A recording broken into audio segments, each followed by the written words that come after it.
called a live show. It's a new show for holidays, and it's actually a lovely little show. The first thing I would like to do is acknowledge the traditional custodians of the land, who are the Gumaragal people. Acknowledge any Indigenous elders past, present, any Indigenous people with us, and thank them for looking after this land. It's some of the most beautiful land in the world, and this show is about highlighting how amazing Australian animals are, the good work we're doing to try to protect them here and in the wild, and we want to show how you are helping by coming here today. You could have gone anywhere today and decided to help a not-for-profit government organisation, all of our animals, our 4,000 animals, our 350 species. And for the adults who brought kids, I'm a teacher here as well, thank you. We've got to get the kids thinking about how they can help as they get older, because the animals in the habitat need help. My name is Ryan. I'm going to be presenting the show. More importantly, we've got Rachel here, and she's bringing all of these beautiful footage and that all the kids were loving, and we've got more videos and things to do throughout the show. Most importantly, on the way out, can you say hi to our volunteers, Tony and Kira? They're giving up their time for free to help us. And without the help of our volunteers, we really struggle. There's one of our volunteers who's been coming in once a week, Gloria, since 1975. So what they give up, incredible people with big hearts. Okay, Australia, extraordinary landscapes, unique wildlife, the adaptations in some of the harshest environments. They're up against it. We've lost 60 plant species in 200 years, 50 animal species in 200. Well, she's been in this smaller space.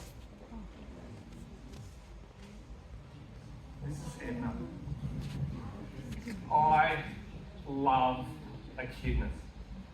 Echidnas are a success story.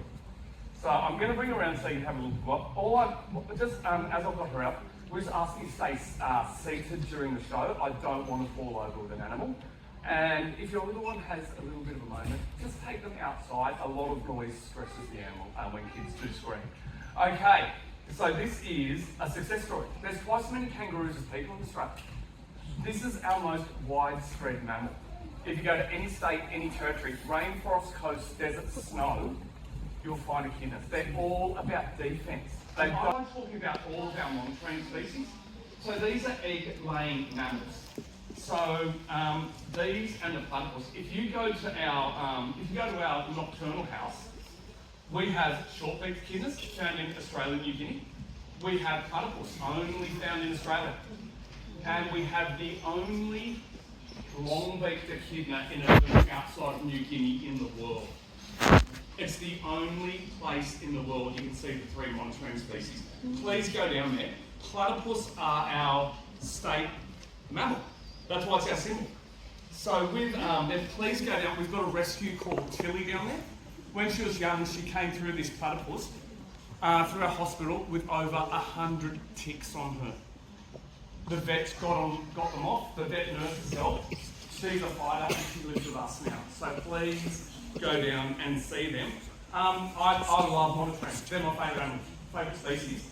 I was lucky enough to grow up here. I could get a small snake, I could get a medium snake, but I want to have some fun. I decided to get a big snake. For the adults here, this is not a venomous snake. That would be highly irresponsible. Kids, if you see a snake, don't touch it, move away. Excuse me. Don't touch any wild animals, actually. This is a Murray-Darling carpet python. I actually think she's the most beautiful animal I've ever worked with in my 19 years here. So I'm going to bring her out, follow the Murray River and the Darling River, that's where you find her. And kids, snakes cannot blink. It's impossible. They don't have eyelids. They've got a clear scale. So when she's asleep, it looks like she's awake. If I pick her up, I can frighten her. I'm all about welfare. I want this to be a good experience for her too. This big snake, this is her favourite blanket. It was in my back pocket. I go nowhere without it because it calms her down.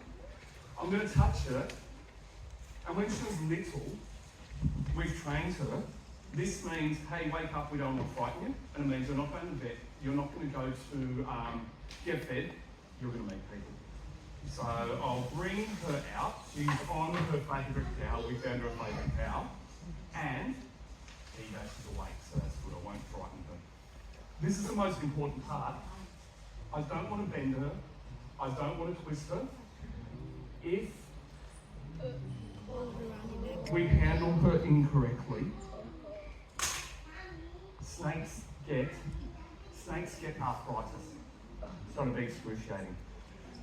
She is beautiful. I just caught the end of that graphic. It's such a beautiful graphic.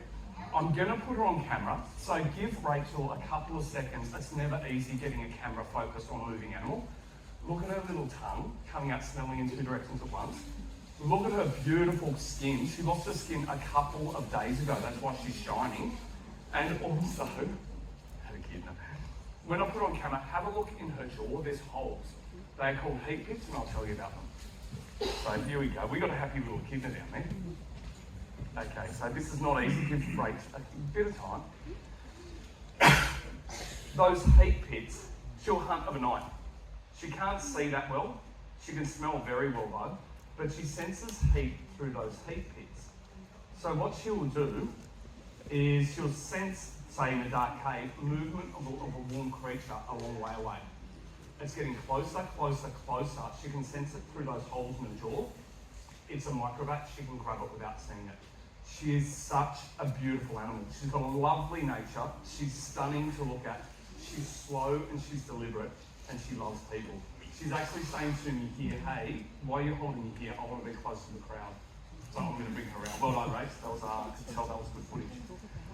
Okay, if she was angry, she'd hook on and she'd go back so she can fly forward. She's just trying to make herself feel safe here, and she loves people. So imagine kids having a long body, no fingers toes, getting an itch and you can't scratch it. Would that be annoying? Absolutely. We put in rocks, grass, sand, trees for her to rub up against. It helps her lose her skin as well. We put in fake grass. We put in denim corduroy. She rubs up against it. She loves it. She's looking at different fabrics, and she also loves hair. That's her thing. She was specifically looking at this lady down here. Lovely hair. So I'll bring her around. This is inquisitive. I'm having the time of my life. Okay, I know people don't share my passion for snakes. But they're essential. If we didn't have snakes, mice and rats would take over. We'd have massive problems with disease. I understand that people don't want venomous snakes around their kids, their pets, their livestock. I get it. But most people get bitten when they're trying to handle a wild snake, move a wild snake, or do something bad to that snake. Call a professional. They'll move it, no one gets hurt, least stress, and they'll move that snake to the best area.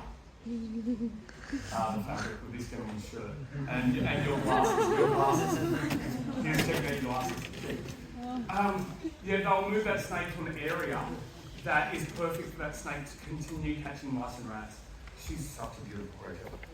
It's a privilege to bring her out. Okay, final thing I will say. The final thing. Don't lay eggs if you can't keep them warm.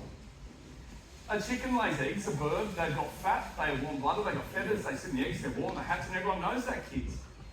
Cold-blooded, hardly any fat, hardly any feathers, no fur. So, what they'll do is she'll go out in the sun and she'll warm up and she'll come back to her 20 eggs and wrap around them the day. They're warm, awesome. She'll go overnight and find a warm rock, transfer the heat, come back to the eggs, wrap around them, they're warm. What about 2 o'clock in the morning? No sun, no warmth. Mum is cold. She's got to keep them all for 2.5 months. If they go cold for 2.5 hours, her babies don't make it. I need the kids to do something here, right? Can you put your hands together? Rub your hands together. Faster. Give me a shiver. Someone set it down here. Friction, well done. She wraps around the eggs and she shivers, and that little bit of friction keeps her eggs warm. So that's how they continue to do it. Okay, and this is the most important bit. I want to make sure that I don't bend her, I don't twist her, and she'll get a couple of days off now. That's her work. You've just met one of the most beautiful creatures I've ever worked with, and I've been in 19 years. Let's say she's my favourite snake, so I'm going to call it she's possibly my favourite creature. Trust her intrinsically. Everyone, what we can do now, I love it. Looking at all these people, he could not care less. looking and taking everything in. Everyone, if you go to the Great Dividing Range and go west, that's where you find these. All the way across the Perth, there's even a subspecies on Rottnest Island where the pockets are, so keep an eye out for them if you go over. And what I will do, I'm going to bring him around and try to get him on camera again. So once again, just give Rachel a couple of seconds, and we'll go from there. His colour is for absorbing heat really fast. A shingle is like a tile on a roof. With him, he's just moving around. I'm going to show you his tail. His tail is like a camel's hump. He can go 6 months without a drink of water. So sugar fat, he's made for life in really dry environment. If you look at his, give me 1 second here. If you look at his jaws, really big jaws are crunching up what he likes to eat. He will do anything, and I mean anything, for a strawberry. And also, he'll eat fruit, vegetables, flowers, leafy greens, eggs, a little bit of meat if you can get it. But he mainly likes things that are slower than him. So snails, slugs, worms, cockroaches. He's saying to me, I want to go for a walk. So I'll bring him around. Beautiful boy. If he is cornered by a dingo, he'll open his mouth, he'll hiss, pheromone her scent, her perfume as she walks around. The same male picks up on it and comes back to her each year. They are monogamous. There's been a documented pair that have been coming back to each other for 35 years in the wild. These are beautiful creatures. Okay, what I'm going to do, he's in an absolutely incredible position. I'm going to get him onto the camera. And kids love frogs. This guy is from the Kimberleys, northwest Western Australia. Absolutely incredible little fella. His name is Freckle. Everyone, I don't want to bring everyone down, but we've lost over half of our amphibian species around the world. It's really worrying. Kids, frogs breathe through their nose, they breathe and drink through their mouth, they mainly breathe and drink through their skin. They've got little holes, you need a microscope and scientists to see them.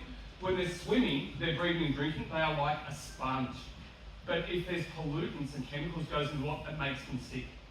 So that's why we're losing them. Introduced predators, things like cats, fox and rats are wiping them out.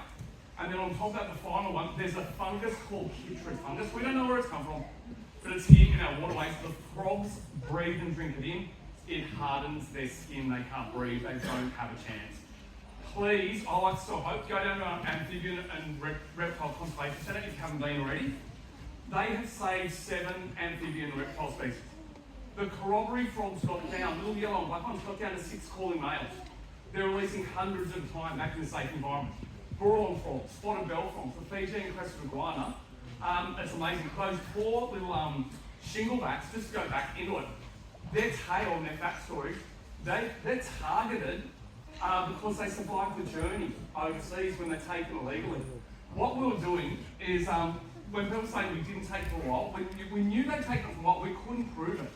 The ladies up at the Scientific Institute, they're taking a little bit of skin, a little bit of scale, a little bit of a quill, a little bit of feather of the animals in zoos around Australia. They're formulating a database of DNA. They're now starting to prove whether they've been stolen or not. You are helping in this with this scheme.